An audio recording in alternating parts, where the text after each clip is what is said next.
What's up, Steelers Nation? Let me tell you right now, the Pittsburgh Steelers are working around the clock behind the scenes to sharpen this roster and give this city something to believe in again. Whether it's retooling the offense, evaluating every snap in practice, or pushing through uncertainty at the quarterback position, this franchise is trying to return to greatness. But here's the deal. Things are messy. Really messy, especially when it comes to Aaron Rodgers. Before we dive into this chaos, make sure you smash that like button to support the channel and show your love for the black and gold. And hey, subscribe if you haven't already, because we're dropping exclusive updates, hot takes, and deep dive breakdowns every single week. All right, let's get into it. Steelers fans, we are now less than a week away from OTAs. And guess what? We still don't have a starting quarterback. And the waiting game for Aaron Rodgers? It's starting to wear thin on fans, on insiders, and apparently even on national sports talk shows. Just a few days ago, Kelvin Washington, co-host of The Odd Couple on Fox Sports Radio, dropped some truth bombs that caught our attention. And honestly, as much as it stings, he might have a point.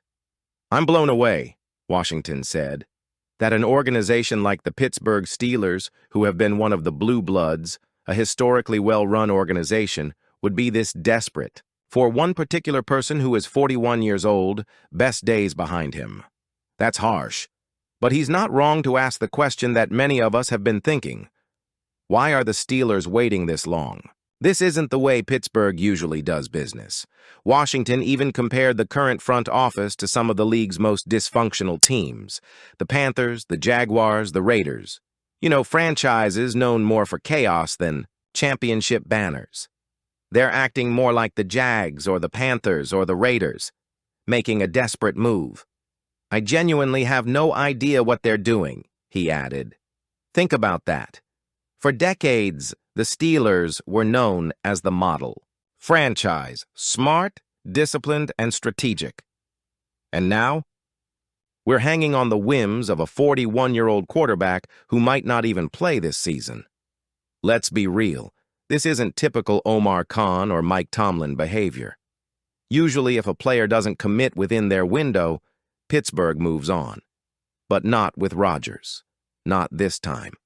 And that has critics, like Washington, calling the Steelers out for abandoning their identity. Now here's where the story gets even more serious. If Rodgers doesn't show up, and right now, that's still a very real possibility, the Steelers are staring at Mason Rudolph as QB1 for the 2025 season. And behind him, rookie Will Howard, who's talented but raw and probably not ready for the spotlight just yet. This is not ideal. Not for a franchise that just traded George Pickens and reshaped its entire offense around guys like DK Metcalf and rookie Caleb Johnson. There's pressure on Mike Tomlin and Khan to fix this, and fast. The clock is ticking. OTAs begin next week. Minicamp follows soon after, and training camp is right around the corner. Pittsburgh needs an answer, and every day Rodgers stays silent. The tension builds. But just when you think the story couldn't get any crazier, Bleacher Report's Mo Moton throws another name into the mix: Will Levis. Yep, Moton believes the Steelers should make a move and trade a fourth-round pick to the Tennessee Titans to bring in Levi's as either insurance for Rodgers or a developmental option if the Rodgers deal falls through. Regardless of Aaron Rodgers' decision to play for the Steelers or retire, Moton writes, Pittsburgh should offer a fourth-round pick for Levi's. At 25, Levis, with his big arm and mobility, has far more upside. Hold up. Pump the brakes. Look, we're not here to trash Will Levis. The kid has tools. He's mobile, he's got a cannon of an arm, and sure, maybe he hasn't gotten a fair shot in Tennessee. But trading any draft capital right now for another team's struggling quarterback, that feels like a Band-Aid on a bullet wound. With all due respect to Moton, the Steelers already have a former Titan in Mason Rudolph, and frankly, Rudolph has looked more polished and capable than Levis has shown in limited action. If this team is truly looking for its next franchise quarterback, they need to save every draft pick they can get and be ready to move up in the 2026 NFL Draft. Don't waste a fourth-rounder now. Use it later to go get your guy in the draft. Let's start with this. The Pittsburgh Steelers didn't go quarterback early in the 2025 NFL Draft. Nope. Instead, they made a bold move. With a projected first-round QB in Shedder Sanders still sitting on the board, the Steelers passed and used their only Day 2 pick on Caleb Johnson in Round 3.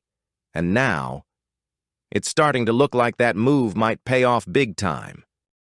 Under the watchful eye of Arthur Smith, Pittsburgh's new offensive coordinator who loves to run the ball down opponents' throats, Johnson came out at rookie minicamp and dominated the drills. According to Ray Fittipaldo of the Pittsburgh Post-Gazette, Johnson was the first guy to catch his attention. Let me quote Ray here. "I saw him going through drills. He was all rocked up. I'm like, okay, give me the roster. Who's number 20? It was Caleb Johnson. He looks every bit the part of an NFL player. This guy's build is something serious. 6 feet tall, 225 pounds, basically a carbon copy of Najee Harris in terms of physicality. And that's exactly what Arthur Smith's run-heavy scheme demands. A tough, between-the-tackles bruiser who can carry the load.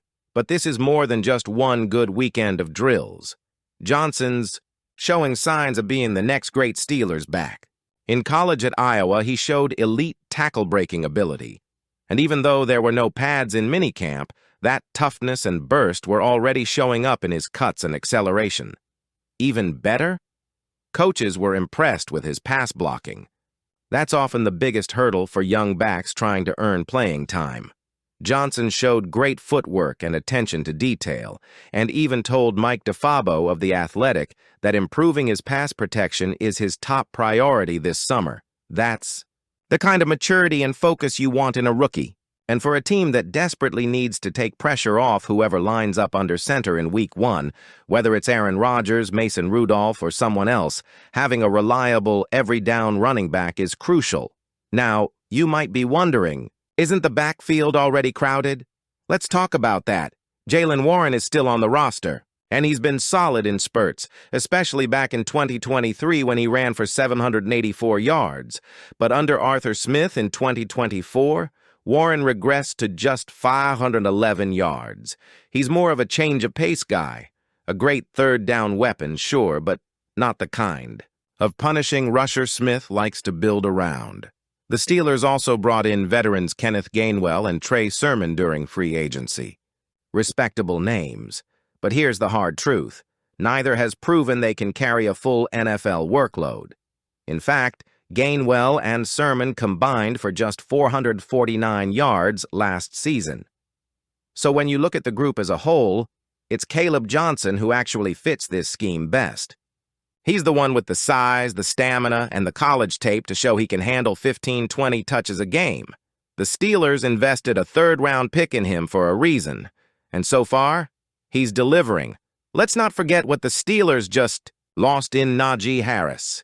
Say what you want about his efficiency, but Najee was the rock of this offense for 4 years. Over 1,000 yards rushing every single season. Never missed a game. That's rare. That's valuable. And while Johnson isn't quite at that level yet, his 2024 college season was a serious workload preview. He toted the ball 240 times, 11th most in the entire FBS, in a physical Iowa system that closely resembles what Smith is running in Pittsburgh. That's no coincidence. The front office clearly believes this kid is built for the role. So let's put this all together. Steelers Nation. You've got a team with a rebuilt offense, a wide receiver room led by DK Metcalf, a running back stable. That looks fresh and promising. And yet, we still don't know who's going to lead this team on the field. Aaron Rodgers is holding this franchise in limbo. The front office is bending their usual rules to wait on him. And now, national analysts are starting to lose respect for the way the Steelers are handling it. Whether it's Kelvin Washington calling them desperate or Mo Moton suggesting Will Levis as the solution, it all points back to one thing. The Steelers need a plan, and they need it now. So here's the big question for you, Steelers fans. Do you think the Steelers are making a mistake waiting this long on Aaron Rodgers? Would you support a trade for Will Levis? Or should Pittsburgh focus on next year's draft instead? Drop your thoughts down in the comments. We'll be reading them all. And you already know we've got more updates coming as the offseason. Drama unfolds. And if you appreciate this kind of deep dive coverage and want more exclusive content on your Pittsburgh Steelers, smash that like button one more time and hit that subscribe so you don't miss a thing. We're just getting started. Thanks for riding with us. And as always, here we go, Steelers Nation.